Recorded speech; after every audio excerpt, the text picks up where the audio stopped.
Good Friday morning. This is 106.1 KYVZ. Joe Vazurek visiting with ag meteorologist Chris Schromick at Decision Weather Now, as well as WeatherValet.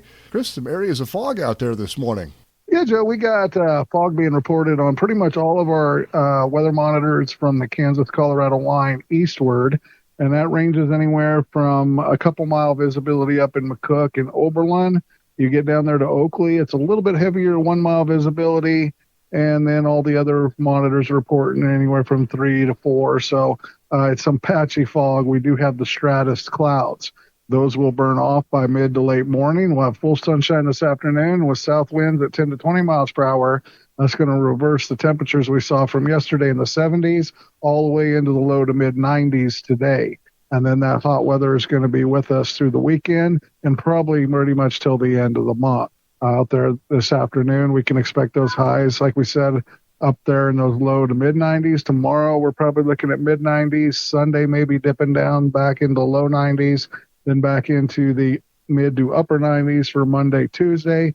And with monsoonal flow coming over the Rockies, that's going to continue to have moisture in the area. So heat indexes there early next week could reach triple digits and put us in heat advisories. So if we get to heat advisories, remember the precautions there, outdoors, limited to the mornings, evenings, drink water, watch the pets and animals, because we could be seeing that just around the corner. As far as our rain chances go, we're going to continue to see that jet get pushed further north as high pressure kind of builds over the southern plains and slowly stretches into the central plains and over the area. So like today and tonight, that'll keep our storm track lows coming off the Rockies, mainly north and east of the line from Imperial to McCook to Grainfield.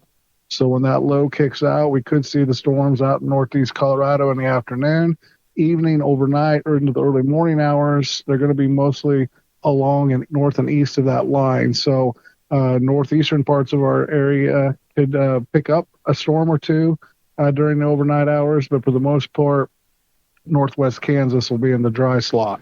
Overnight lows, again, will drop into these upper 60s to around 70. The morning stratus and fog will be there again tomorrow. And then late afternoon and evening, we'll see that ridge not really get fully developed. So we think the storms will come off the Rockies tomorrow afternoon, evening, and move through the entire tri-state area. So that is the day we could potentially have the severe storms, with one or two of them reaching the 60, 70 mile an hour winds, the large hail, and potentially triggering a warning there later in the evening during overnight hours. Again, temperatures will be up there in those middle 90s. Lows will go into the upper 60s, low 70s. Could see the morning stratus and fog again on Sunday. But as we continue to move each day, Sunday, Monday, Tuesday, that storm systems get pushed farther north into the northern Nebraska and the Dakotas, and less chances for us. You cannot rule out an isolated evening or overnight storm popping up because of the moisture coming over the Rockies from the monsoonal flow, little waves of disturbances coming through, but for the most part, the main storm tracks will go to the north. Overnight low temperatures will be in those middle to upper 60s through that period. We look at Wednesday, Thursday, where we got a trailing cool front for a system moving through the northern plains. It'll probably be our best chances for some scattered shower storm activity, bring our temperatures back down closer to 90 degrees.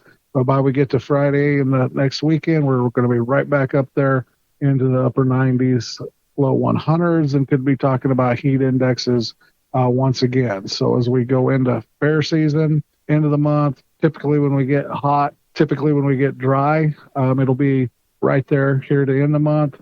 However, with the monsoonal flow, humidity, maybe some isolated scattered storm activity will be in the forecast, and that's hasn't been real typical for our summers the last several years. So we'll go with that forecast and head into the weekend and expect much warmer temperatures heading our way. Okay, once again, that's ag meteorologist Chris Schromick at Decision Weather Now, as well as WeatherValet for 106.1 KYVZ. I'm Joe Vazurek.